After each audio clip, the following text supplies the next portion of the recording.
Japan, Part 46. If at times former regulators enter the ranks of the regulated and the regulated corrupt regulators,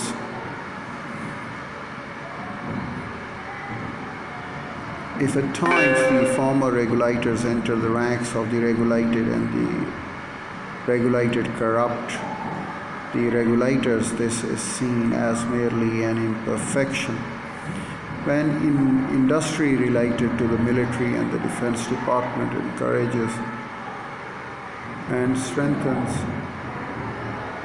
certain firms, this is not considered fully legitimate, but it does not later the fundamental service stance of the government concerned, because which is to curb evils by regulation. By contrast, bureaucratic elite of Japan, which since the late 19th century has been trying to encourage modernization, tries to provide a framework that best enables business to prosper in the long run.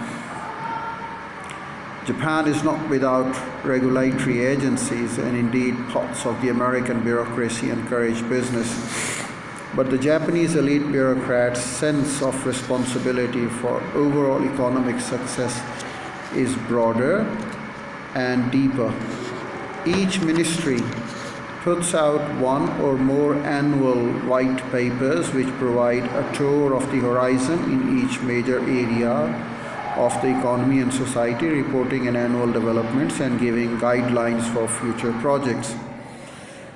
Bureaucrats in a given agency accept responsibility for everything that occurs in Japan within their sphere of jurisdiction, and sometimes outside Japan as well. If terrorists explode a bank at Narita Airport, the highest officials in the National Policy Agency are held accountable. If the yen is revalued, Ministry of Finance officials are criticized. If a senior White House advisor makes a surprise visit to Peking, American specialists in the Foreign Ministry suffer for not knowing.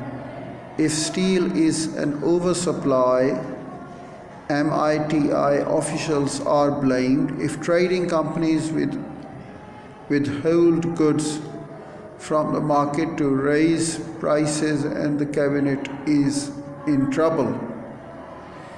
The cabinet is in trouble. Japanese bureaucrats in each sphere are expected to think through all major issues in their sphere and to develop and implement long-term plans.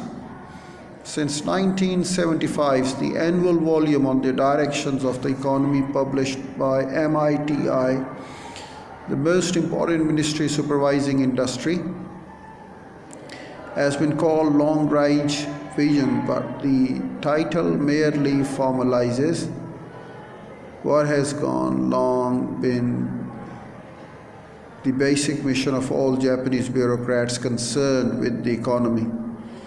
The government rarely subsides private business career, and this is called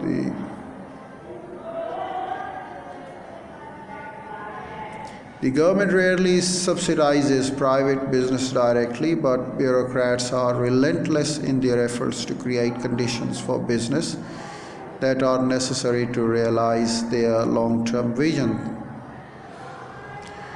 The constant interaction among the elite bureaucrats reinforces concerns with long-term issues.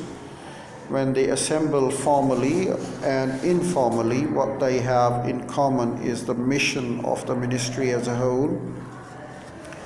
Since they are a small group and know each other intimately, and since they are rotated frequently and interact constantly, they cannot avoid being aware of one another's responsibilities. Compared to America's Department of Committee, for example, where an official can become lost in the work of his section.